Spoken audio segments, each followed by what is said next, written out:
हुआ? लोकसभा चुनाव लड़ने आए थे एमआईएम के भी हमारे बिहार के सदर है अब्दुल इमान साहब, क्या हुआ, क्या स्थिति, कितने नंबर पे, किस चीज, कैसा कन्हैया कुमार को जो आगे क्यों किया क्यों क्यों तकलीफ होगा, कैसा आपकी, क्या आपका प्रोस्पेक्टिव, आप किस मंशा से बोल रहे हैं? और माइक उठाइए और जाइए ब्लॉक के अंदर जो बैठा रहता है, आप थाना चले जाइए, आप कहीं चले जाइए, आप जाके सदर अस्पताल चले जाइए, किस तरह दलाल का मिजाज से बदला बदला। और एक बयान आया था, संक्षेप इस पर आप क्या कहना चाहेंगे? उन्होंने कहा था कि कांग्रेस किसी पार्टी की पिछले की बारी आती है तो आप मुसलमान के द्वार पे जाके खड़े हो जाते हैं चप्पल उतार के, लेकिन अभी जब आपको केंद्र मंत्री बना दिया है नरेंद्र मोदी और अमित शाह की सरकार में, तो आपके मुंह से जहरीला बोल निकल रहा है। दो पार्टियां राजद के लिए सिरदर्द बन सकती है आने वाले 2025 में, एक जनस्वराज है और दूसरा एमआईएम पार्टी है।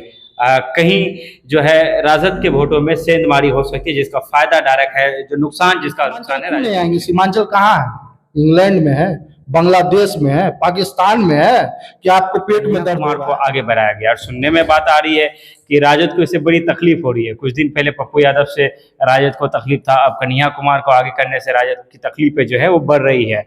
तो ये किस तरह सरकार बनते ही 2500 रुपया तमाम तर माँ बहनों के खाते में डायरेक्ट भेजने का काम करेगी ये राष्ट्रीय जनता दल और इंडिया गठबंधन की सरकार, कोई बिचौलिया बीच में नहीं रहेगा। राजद चाहती है कि ना तो कन्हैया आगे बढ़े, जैसे पप्पू यादव के चुनाव में आपने तमाम तरह देखा, मीडिया और प्रेस के साथी का ही ऐसा मामला रहता है कि जनसुराज एमआईएम कहीं देख रहे हैं। मैं रमीज रेजा, आप देख रहे हैं दिग गट्टो। हमारे साथ है राजद के जिला प्रधान महासचिव जनाब रेहान अहमद साहब। सबसे पहले आपका वेलकम, खैर मकदम, शुक्रिया। आपका भी बहुत बहुत खैर मकदम इस्तकबाल करता हूं, और आपके तमाम व्यूअर्स, देखने वाले तमाम साथियों का भी दिल की गहराइयों से इस्तकबाल और अपनी तरफ से सलाम, आदाब, नमस्कार अर्ज करता हूं।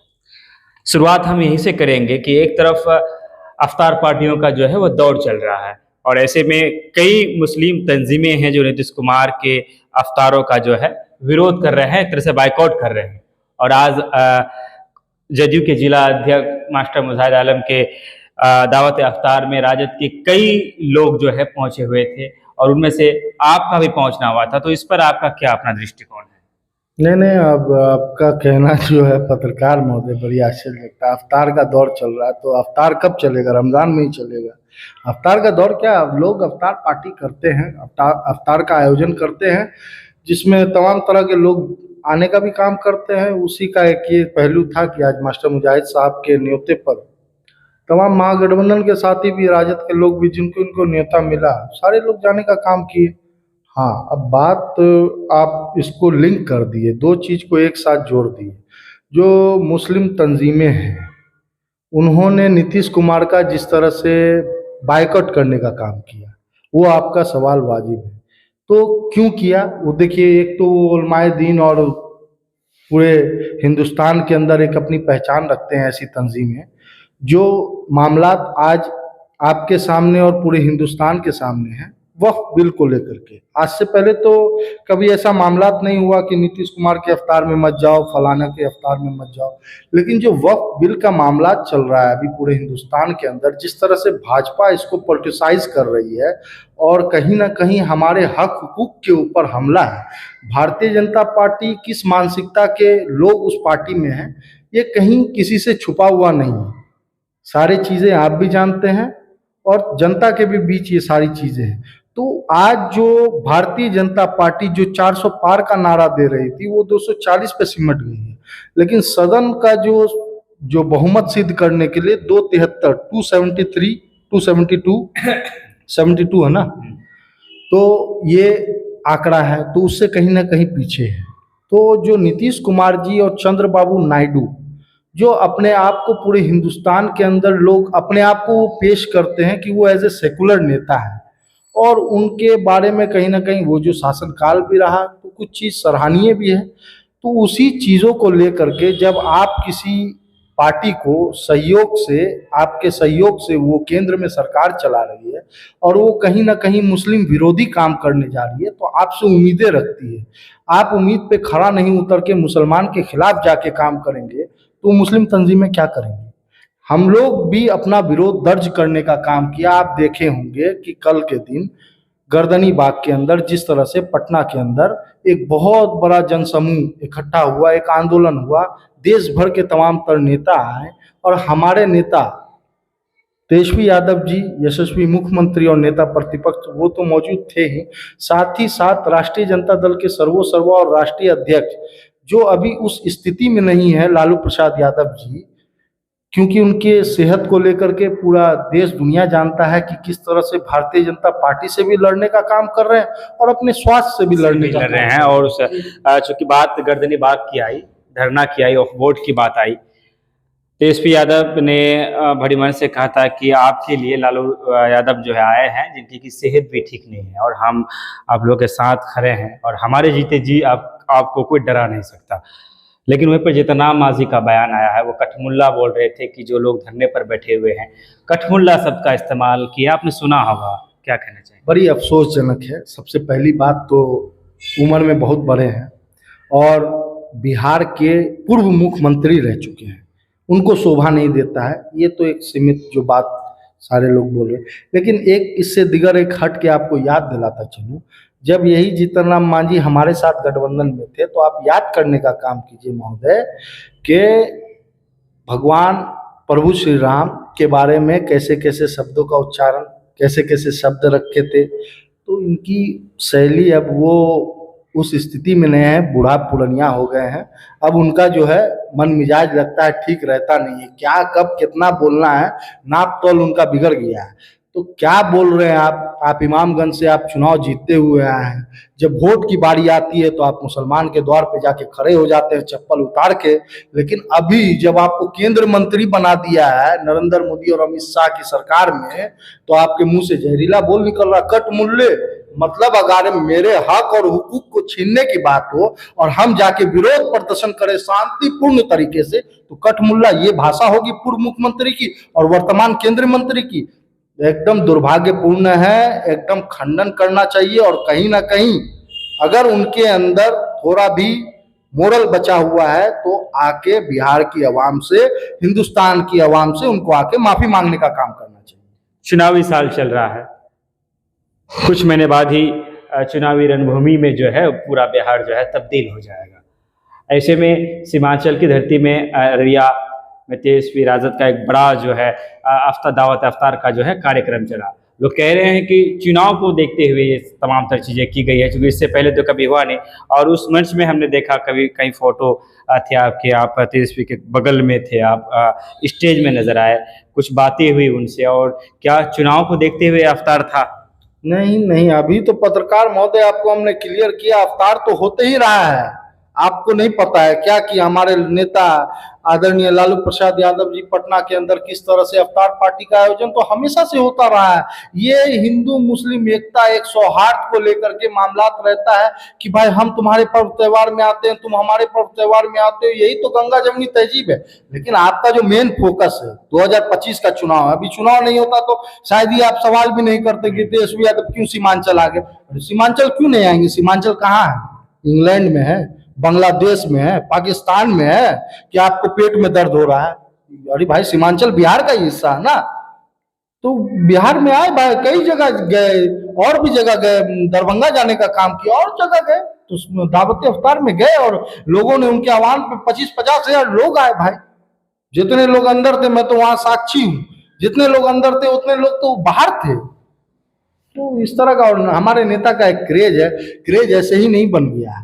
हमारे नेता ने जो वादा करते हैं, हमारे नेता उस वादे पे खड़ा होने का काम करते हैं। इसीलिए आज लोग बिहार के तमाम तर युवा देखते होंगे कि उनके पीछे एक उनको अपना रोल मॉडल मानते हुए जिस तरह से उसको हमारे नेता ने सिद्ध करने का काम किया, वो नौकरी प्रसाद हो गए। तेजस्वी यादव जी को युवा बोलते हैं नौकरी प्रसाद हो गए। 5 लाख नौकरी यही नहीं है नीतीश कुमार, ये बहुत बड़ा मुद्दा है। और हमारे नेता ने, आज आप देखने का काम करिए, हमारे नेता ने जो मेन वादा किया है बिहार और भारत की आधी आबादी के साथ, आधी आबादी मतलब महिलाओं का साथ वादा करने का काम किया है। माँ बहन मान्य योजना के तहत अगर हमारी सरकार, जो इंशाअल्लाह बनने जा रही है 2025 में, सरकार बनते ही 2500 रुपया तमाम तर माँ बहनों के खाते में डायरेक्ट भेजने का काम करेगी ये राष्ट्रीय जनता दल और इंडिया गठबंधन की सरकार। कोई बिचौलिया बीच में नहीं रहेगा। आज जो देख रहे होंगे ये नीतीश कुमार के शासनकाल में, कि आज देख रहे होंगे कोई भी प्रशासनिक अधिकारी हो या कोई भी ऐसा पदाधिकारी हो जो गवर्नमेंट से रिलेटेड है, सब करप्ट है। बिना पैसा दिए तो ब्लॉक में एक काम नहीं होता, आप उसके साक्षी है। आप जाइए, कैमरा उठाइए और माइक उठाइए और जाइए ब्लॉक के अंदर जो बैठा रहता है, आप थाना चले जाइए, आप कहीं चले जाइए, आप जाके सदर अस्पताल चले जाइए, किस तरह दलाल का अड्डा बना हुआ है, तो देखने का काम कीजिए। और तमाम तर चीज है, हमारे नेता ने जिस तरह से दवाइयां, जो मुफ्त दवाइयां थी बिहार के अंदर, 54 दवाइयां मुफ्त थी पहले सदर अस्पताल के अंदर, उसको बढ़ा के 204 करने का काम किया। हमारे नेता ने आईटी पॉलिसी लाने का काम किया। हमारे नेता ने खेल के पॉलिसी में बदलाव किया।